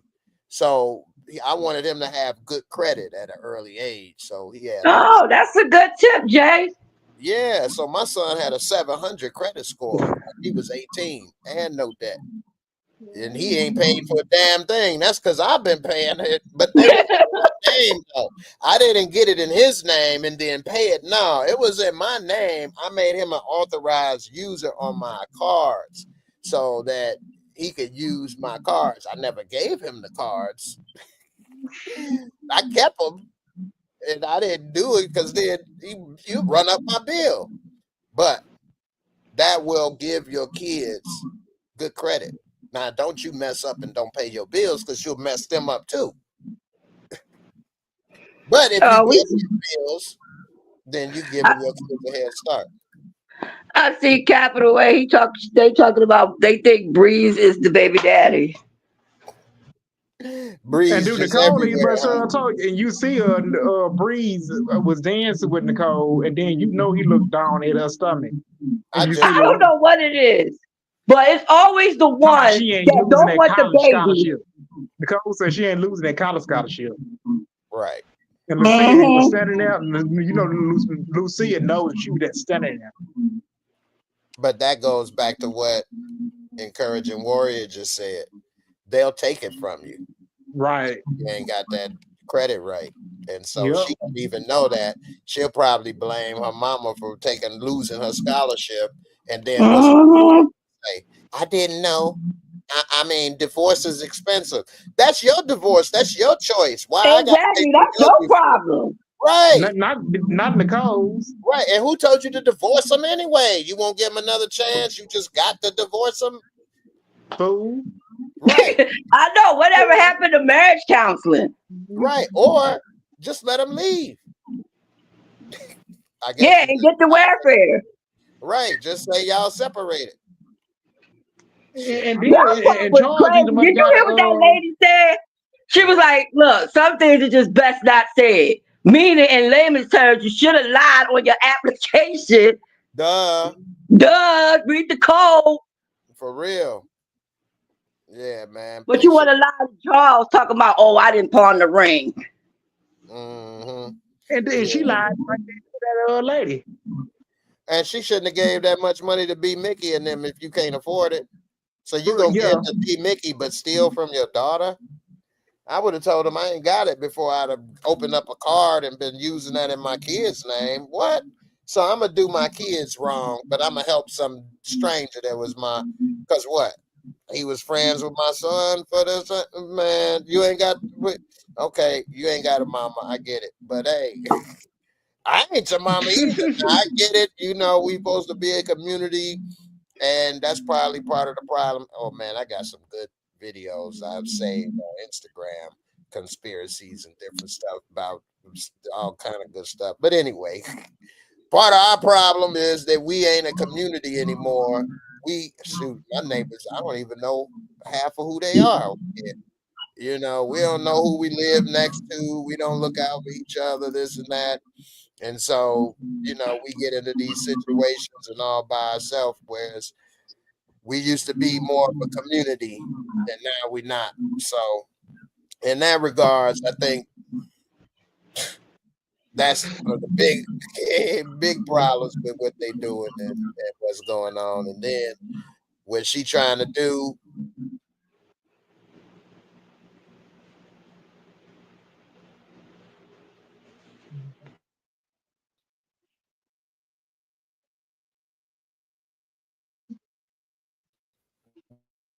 with about her sister said, like, what does Sears have to do with a divorce?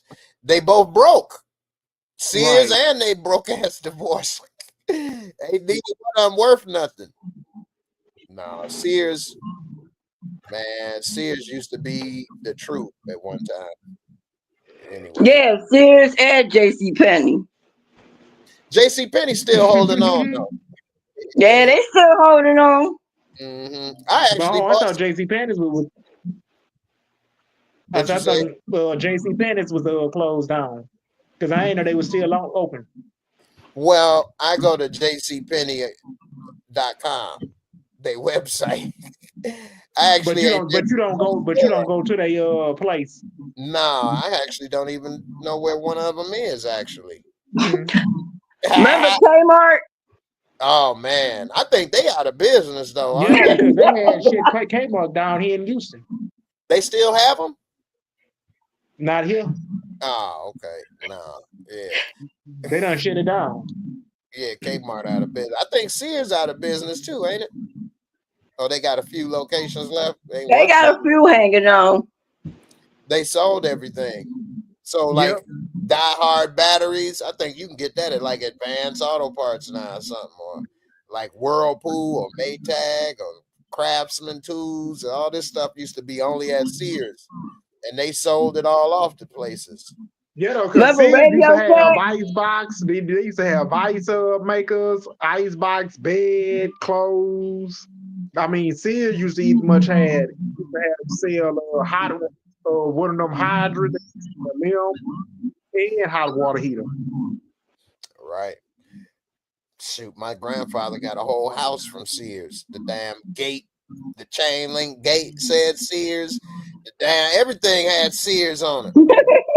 But but that's actually what black folks did. Black folks made Sears the business that it is. I'll give y'all this little history note. But you know, because of Jim Crow and segregation, black folks couldn't go to stores that had good stuff. But the Sears catalog had all the good stuff, and you can get it in the mail, and they deliver. You could even buy a house, and they deliver all the materials. Like you literally could buy a house from Sears. Wow, that's crazy. Yeah, they would bring all the materials, all the wood, all of that, and you'd build it on your lot. Like everything. So like black folks wanted to go get appliances or shop, whatever. You couldn't go into certain businesses or go through the back or couldn't do this. But with the Sears catalog, you could get everything you wanted delivered to you. Yep. And that's why Sears got so big. But then people could go to any store they wanted to. Why are you going to Sears catalog all the time? Now you had people like my grandfather who had that brand loyalty because I've been always I get everything from Sears. But as they began to die out, my parents' generation, they went all over the place. They didn't just go to Sears. And then by the time they got to me and everybody else, wasn't nobody thinking of Sears like that. So they had a captured market. And that's why they really grew. And once they had more competition, I still love the Sears Tower in Chicago, though. Anyway, let's see. Crazy how I'll make racist. sure I put that on my to-do list. Hey, I was there not too long ago. They got it where you can lean over the building and look down through the glass under you. I was thinking about it, but that was about it. I just thought about it. It's not about exactly. Because I remember when I was in high school, my dad took me to see. I remember they used to sell ice box, heater, stove, clothes, sports, like jerseys. They used to sell basketball. Sears had everything other than car, a whole car. And wide drive. Shoot, I don't know how many of y'all may Furniture. be old school like me, but I used to get the Sears wish book and the Sears catalog Christmas time. Be looking through, try to hopefully get some stuff. Yeah, well, no, remember layaway plans? Right, layaway, boy. I remember I begged my parents to put something on layaway for me one time. They didn't. I was like hurt. They stopped that. I know, right? Well, they stopped the layaway because now they give everybody that Affirm and Klarna and Afterpay. So now they get you in debt. Because it's messing up your credit. Yeah, it's interest on those things. Whereas layaway, it was no interest. You just paid the purchase price. That's it. Sometimes they would have a 10% layaway fee or a restocking fee if you didn't get it out. But now with these Klarna, Affirm, Afterpay, they're ripping you off. You're paying more than what you would have paid for your purchase. And they put it on so many things. People using it on groceries, food, all this stuff. Then they got $1,000 to pay every week or month or whatever. Then they didn't realize it. Yeah, I saw one article. They was talking about this one person had got Taco Bell with Klarna. I'm like, what are you doing with your life? Like, horrible. But that's because it's a setup. See, we about to go in some conspiracy waters for real, but they don't want people to know stuff like how to manage money or credit. Like, so people graduate school and don't even know about credit scores and things or loans. Shoot, these daggone kids don't even know how to sign their name in cursive anymore. Exactly. But they just write they just sign in print. No, they just put an X. Yeah, so yeah, that's definitely the problem. And that flying time, Twine, you say that's warm, baby. They were getting high, smoking weed, sucking and blowing. You talk about it. Talk about Nicole. Dickie. Yeah, man. Tony Sosa said, why is she buying clothes and appliances for the divorce? That's a good question. What is she doing at Sears? They don't have new appliances in that damn house. Nah, she went. Nah, I'm gonna tell you where she went there. She went there to get Nicole some new panties and bras and stuff that she needed and stuff because she was outgrowing her old stuff, and Nicole kept complaining about it. And she went to Charles for the money, but Charles was like, "I ain't got it, honey." Yeah, I mean, man, it's hard. It's hard, man. It's, they in a bad situation, and if anybody is in these situations, it's not easy because the only fix, and I don't even know what the fix is today, but back then would have been to get some more job skills or some type of education or do something so that she can get a better job than Wendy's. Or try to move up the corporate ladder, like try to apply to be like a district manager or something. Those are the ones that be making money. Exactly. She got to get off that line shift manager or whatever she is. Shift manager. Yeah, she got to get out of that. And Charles, he need to try to work as much and be a supervisor and move up the ladder too. They got to move up. They got to try. I mean, it's hard to go back to school. And the older you are, it's hard to go to school. I don't think I can ever go back to school again. So I give you your credit for going back to school because I thought about it ever since I was 21. I've been thinking about it. Man, I be seeing stories where people be like in their 70s and 80s and stuff going back to school. And I'm thinking to myself, well, damn, if they can apply themselves and go back to school, what's stopping me? That's a good way to think. Yeah, though, because I remember my dad. I remember my dad told me you ain't never too old to learn nothing. That is true, and I agree with that. Now, what you said at first about seeing them in their 70s, that is good that you take inspiration from that. I actually think that they're stupid. And the reason why I think that is like, who about to hire your 70, 80-year-old ass? Like, I get it. They're doing it for them, maybe not for a job and this and that, or maybe they made a promise to this or that and things. But I'd be like, man, maybe I don't know. Maybe I'm not the best. Look, I understand everybody got their reasons, but my reason specifically why I decided to go back to school, because I'll be the first one in my family to have a college education. Okay. That's a really important thing to me.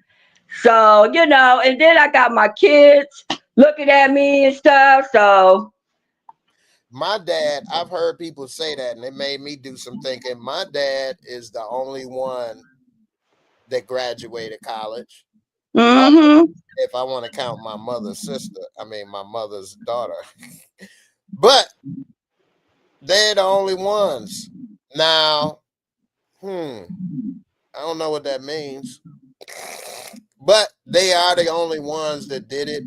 Now, does that mean they're the most successful, or everybody else isn't as successful? Or what does success even mean? Does success mean you got a lot of money, but you don't have friends or family? Or is success that you got friends and family? Or you broke? Or success that you happy? I don't know. Honestly, what is success? I don't know. We're I mean, told. success can mean, mean something different to everybody. Some one person can be like, "Oh, I want to be a millionaire," and that's my definition of success. Or somebody could say, "Oh, I want to win the Nobel Peace Prize." That's their form of success. Or somebody be like, "Oh, I want to be a owner of a soup kitchen and feed the homeless." You know what I'm saying? Like Or I just everybody got want their a own family. definition of success. Yeah, some people may just want a family and or a job. Yeah, right. Something simple. Something simple. Which that's not that simple. It's not that easy to have a family and a job. It's not the hardest, but so I agree that you say it means something different to people. I agree with that. So who are we to say you do it this way, or this is success, or that's not, or whatever? Like, you want to do that, I think that's great. And if you accomplish what you set out to, I think you are a success.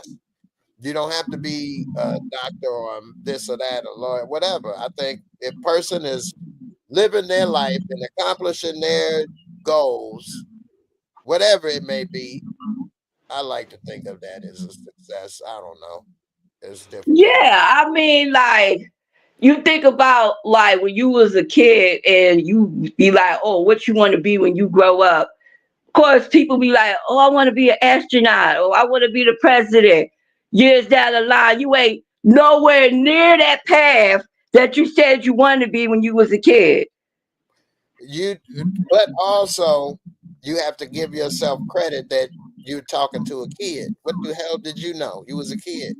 So I look back and thought of that, and it's things I wanted to be, like an astronaut. I did want to be an astronaut till I saw them blow up in school. I was like, oh hell no. This, this space shuttle Challenger, that's not happening. But you know, it is kind of hard to know what is a success or not, or what you want to. As a kid, I didn't know that this was a new world. The 80s, everybody be rich or greed is good. But I wanted to be rich. Now, as I got older, I wanted to be able to pay my bills and be comfortable, not necessarily be a rich person. But I don't want to be stressing over the electricity bill, or paying this, or getting some food or gas money, or can I go on a vacation or something, or if a friend. Yeah, exactly. You want to be Yeah, comfortable. exactly. They say that around 250,000 a year to maybe 350 is the sweet spot, and any more or any less can become problems. And I can see that in a certain extent, depending on how it is. Like, managing a lot of money is a lot of work too. And then if you got too much, you don't know if people is around you for whatever reasons and things. So that, Hmm. and then not having enough is a lot of problems. So it's a lot to think of and go through in life. And you know, I don't know the right answer. I think it's each person is different for each person. Uh, I just believe like money only amplifies who you are. So like if you're like a hole, when you got money, it's just gonna amplify that times 10. But yeah, if you're like a kind, compassionate person that don't mind giving your shirt off your back, then you just gonna be a blessing to everybody. That's how I look at it as. true. I kind of agree with that. It's some people that are weird. Like, for example, Warren Buffett. I don't know if y'all heard of him, but he's the richest man in the world from investing. He didn't create a company or a product. He's rich from investing. And he got like, I don't know, $100 billion or more or something like that. He's like 88 years old or 90 years old. And he talking about he going to give away his fortune when he died. This is a man that still lives in the same house for the last 50 years. He goes and drives his Cadillac, which is like a 20-year-old car, and gets a sausage, egg, and cheese McMuffin or something from McDonald's. They'd be like, well, I know if the stock market's up, it's 202, but today it was 210. Like, he's that, like, what are you doing? You know how much you can help people, and why you got to wait till you die to give money away? You don't want the money. You live in the same house, drive the same car, you eat a sausage biscuit at McDonald's. What you doing with $1 billion? That means there's so many people struggling and things, you know, I don't know. That's what I be thinking. It was this video I saw on TikTok, and it was this guy who just recently passed away. I think it was like in the Detroit area, and his last wish was to rent a helicopter and have $50,000 thrown out for the whole community for them to have. And I was like, you know, that is the most genuine, kindest act I ever heard somebody doing, like for their last wish. Kinda. That's how much he loved his community, because that's where he was from. Well, my brain worked differently, I guess, because the first thing I thought of was a problem. You gonna throw this shit out of a helicopter and have people fighting over it? That's what he did, man. Right, somebody go get their ass kicked. They got some money, and I need that extra bunch. Like, what? That can't happen to me. Like, throw it out the helicopter. It better not get chopped up. shit, that's why they got taped. I would have been taping it right together. You'd have 50,000 chopped up bills like a paper shredder falling like confetti. Anyway. But you know, technically, if money is damaged like that, they have to accept it as long as they got the, see the serial number on the bill. Not if it's like confetti. Ain't nobody doing that. If it was a rip and you could put a piece of clear tape and put it together, maybe. But if you got it chopped up like potpourri, ain't nobody about to do that. You let me come to your register with that. Let's see what happens. Nah, man, no. I said the bank. I ain't said nothing about no register. No, the bank ain't doing that. You know they take it and shred it anyway. Because when you take the money and deposit, and they take the banks, because they take the money from banks, and then all the money gets recirculated through Federal Reserve. That's also to make sure there's no counterfeit money in the system.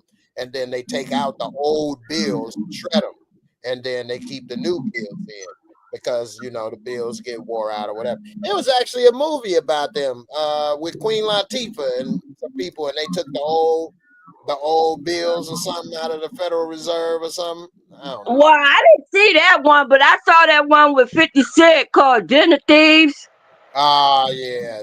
They just made a part 2, didn't they? Yeah, that was pretty good, but it wasn't better than the first one. Mm-hmm. I think that's called Mad Money. Yeah, it's called Mad Money, yeah. With Latifah, yeah. Damn, that came out in 2008. I just pulled it up. So they worked at the Federal Reserve then. And Wow. and they were stealing, they stole all of the old bills. Like, that was kind of like in Dead Presidents. Remember, they were sitting there getting rid of them old bills? Yeah, because they've been doing it since they've been printing money. They got to keep doing it because bills keep getting old. When I was a kid, one of the things I used to love to do is look at the year that the money was made. So if I had some money, I'd look at what year every dollar was. I got $100 bill. What year was this? I got new hundreds. Yeah, and every time they changing the look of them $100 bills, and they just looking faker and more faker. I know, right? That's because it's harder, it's easier to counterfeit, so they got to Yeah, make because them. I'm seeing this stuff. They be putting a fake dollar bill in the air trying to see if it's real. Man, that's so crazy. I had somebody do that to me recently. And here's why I say it's crazy. So I gave them like a 20 or something. And then they gave me back in change, I don't know, 10 or something. Then I gave it back to them, and then they put it again. I said, "You just gave me that. You checking what you giving me?" Like, yeah, I got a check. I'm like, you dumb. No, people, they get programmed by their jobs, and they'll say, even I hate this on the call on a telemarketer. You try to get some help and they can't help you, and you be like, all right, well, I guess that's it. Okay, well, is there anything else I can do for you? You ain't do the first damn thing. What are you talking about? Anything else? You ain't do the first thing. What you? Or you could be talking to the automatic machine or whatever, telling them all your information. Then they be like, "Oh, let's connect you to a real person." You should have connected me to a real person in the first place. Facts. That happened to me the other day. I was trying to call this damn attorney about some things, and I'm talking, and it wasn't even a person. Well, that shit done with AI too. I know, right? I'm like, damn, I need to put this in one of my apps. Straight up. That was pretty good. All right, y'all. Let me get up out of here. All right. Well, it's nice talking to y'all. Yeah, definitely. I appreciate it. I wanted to go live last night so I can go live tonight to talk about all the crazy stuff in the world. I do that tomorrow. Yeah, you're gonna have to you said you got some Instagram videos. Yeah, I got some Instagram videos. So we probably get it back to you. I said we probably end up getting. I think we're gonna win the House back 2026 and get rid of President Trump in 28. We're good. But it's gonna take a while to fix this economy. Man, they broke it. It wasn't as bad as till he started doing all this tariff and this and that. Shoot. I mean, and they done passed that beautiful bill to cut healthcare and Medicare. They done kicked 17 million people off of healthcare insurance. You mean that big beautiful BS bill? Yeah, it had passed the Senate and the House. Yeah. Then they talk about cutting $70 million from Medicaid. And it was like, well, if you doing all that, like, where's the money going to be going to, though? Like, what are the programs? They couldn't even give them an answer. Right. Meaning, AKA, y'all stealing the money. And these Republicans, because Trump doing it for his rich billionaire friends, Elon Musk and Jeff Bezos. Yeah, because he in debt to them. Mm-hmm. Well, before we go, I'll say one of the places the money going is to ICE. ICE is about to be the largest police agency in the nation. I think they getting what, $200 billion budget. So, that's sad, man. What they doing to the Mexicans like that? It ain't they locking up regular Americans. It ain't enough people for them to need that budget. They gonna start taking all kind of people and sending them all over the place. Everybody better have a passport and everything on them at all times. They'll take you. You black? No, you Dominican. You gotta go. You gotta go. Yeah, because if you ain't got no passport on you, man, you getting arrested. Hey, for real. Then you thank God I got my passport. Hey, for real. Hey, I think somebody in Chicago called the police on ICE. Have a police on police battle. I would have called the police on them too. What else you gonna do? Go with them? Nah, we got to do something. I mean, who's policing the police? Yeah, I know, right? But they don't look like the ICE agents don't look like real police though. That's what I'm saying. Like, they could be like acting like they ICE officers, and they could be like regular like kidnappers or something. We don't know. That is happening. I came across something where some people tried to take this woman. Hey, y'all women going out on the weekends or looking all good, and then come a group of dudes with guns or something, and they just decided, hey, we incels, we gonna take us some ass tonight. Put the mask on, we'll get some fake police or something on here, and we'll just run up and grab you and throw you in a van. and we don't show ID. Nobody knows. We pull off, and then next thing you know, it's another missing person somewhere. That is so scary, man. This is why I advocate women. All the women on this live, please get your carry license. Okay? Men too. These dudes can't accept rejection, wanna be violating your space.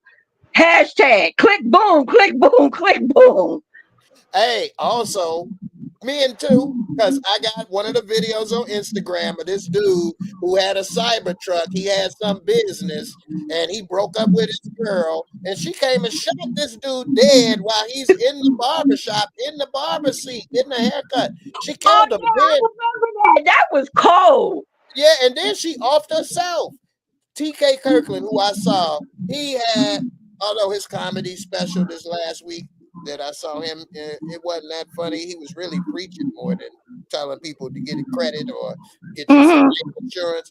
But he did say one thing. He'd be like, you with a woman and she cheat on you and you kill her, kill the man, and kill yourself. Who raised you? Hey man, who the hell raised you, man? There's so many people in life that think, yeah, it hurts. Nobody likes to be cheated on. I'm not about to take myself out for your ass, though. Exactly, right? Who raised you? What in the world? Yo, I guess she couldn't deal with the fact of her having to go to prison. So she was like, look, man, I guess I'll terrorize his ass in the afterlife. But I mean, she could have went on an island. She could have went on the island with old Epster. London, go to London. Damian Kenny, you say the money going to millionaire tax cuts.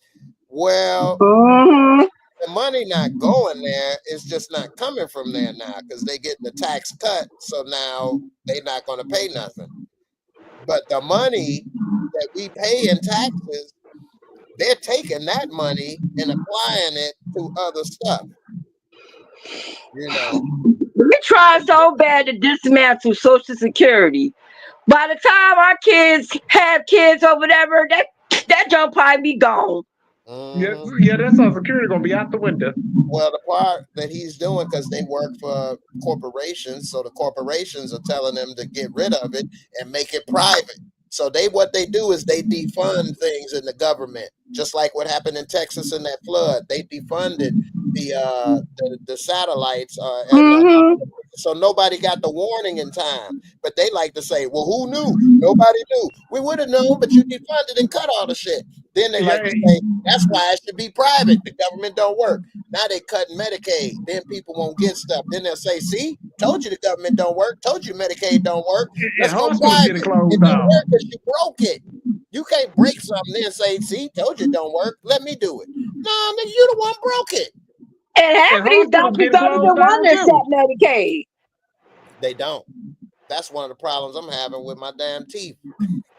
and that's something that's a scam. That they don't want to pay for dental work with Medicare and Medicaid. And so dentists that only take Medicaid, they want to yank all your damn teeth out. He pulled out some teeth. They're talking about, no, you signed it. It said the 30-second tooth. Nigga, I know what tooth is. I said the back one. Okay? The back and the back. You know what the hell you did. What about, no, you took 27 and 28. Now, how am I supposed to know? Talk about you signed it. My mouth. I didn't even know he took the wrong tooth to the next day when my swelling went down. Oh, shit. He took the wrong damn tooth. Man, Jack, I think you got a case, man. That's medical malpractice. It's even worse, though, because he left the one that was supposed to be taken. My wisdom, he left that in, took the wrong one. I'm still in pain from the wisdom tooth. Now I got to go back another 2 weeks, so I have that tooth rotten, and then he's going to tell me the most better mind trick. You said that was the one. Yes, you did. No, you didn't. Yes, you did. Oh, maybe I did. No, ain't no maybe I did. No, I know I did. If that was the one, I wouldn't be sitting here talking about this one still hurt, would I?